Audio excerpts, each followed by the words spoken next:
In a previous video, we discussed environment variables, what they are, and how we can use them in a Node.js project. But not everyone uses Node.js directly from the command line. Some projects rely on virtual machine technology like Docker, so we're going to look at using environment variables in those contexts.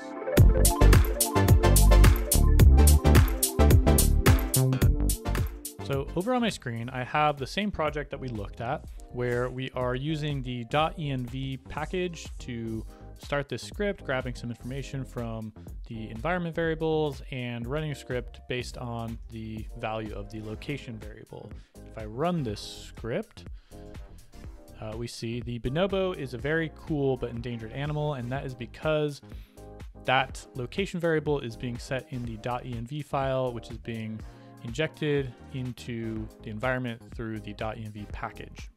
Now, if I want to run the same application inside of a Docker virtual machine, I can have a Docker file that looks like this, brings in Node Alpine image, and copies my source files over, installs npm dependencies, and runs the application. So I have this command that's going to run this Docker image, and the image that it's choosing is the one that I'm going to build from this file right now.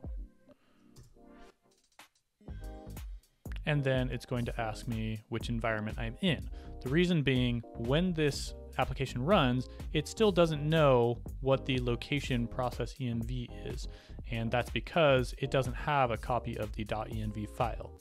So we can fix that by also copying the .env file, which is easy enough to do.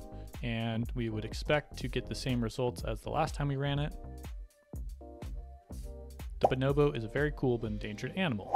And this is a convenient way to do things if you have access to the .env file. But if you remember from the previous video, the .env file is something that we don't want to keep in our source code.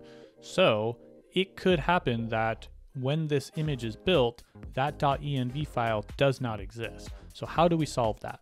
Well, one thing we can do is we can get rid of this copy command, and we can set environment variables right in our Docker file. So we can tell Docker that env, we're going to set a variable called location, and we're going to set that to, let's say, forest.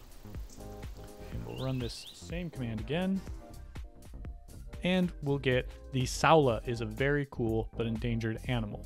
There's one problem with this as well, is generally speaking, your Docker file is going to be in your source control, which means this env variable is going to be hard-coded into a file that is going to be tracked by source control, which is something that we're trying to avoid. So the next step is we can actually provide arguments to the Docker file at build time with the variables that we want to provide. Set an arg variable called location, and then we will assign the env variable to that argument. So with that in place, we can run our same build command, and we can pass a new flag called build arg, where we can set the location to ocean. And when we run this, we see the dugong is a very cool but endangered animal. With our Docker file set up, one thing we can do is use it inside of a CI/CD pipeline to build the Docker image and inject some of those secrets. So let's see how to do that with GitHub Actions. We can add a .github folder to our project and a workflows folder inside of that.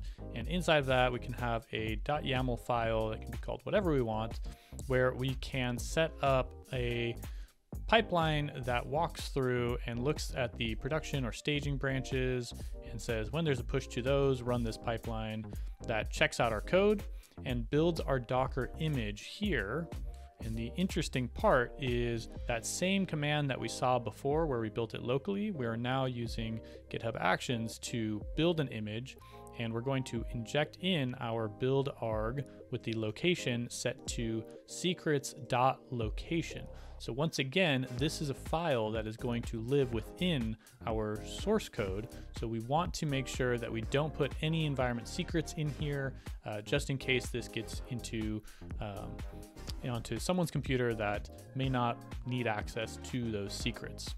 And then what we can do is in our CI/CD pipeline, for example, in this case, GitHub, we can take an example repo, we can go to the settings, we can come down to the secrets in Actions and add a new repository secret. So in this case, I can say something like location, which was the name of our secret, and we can say forest for the value.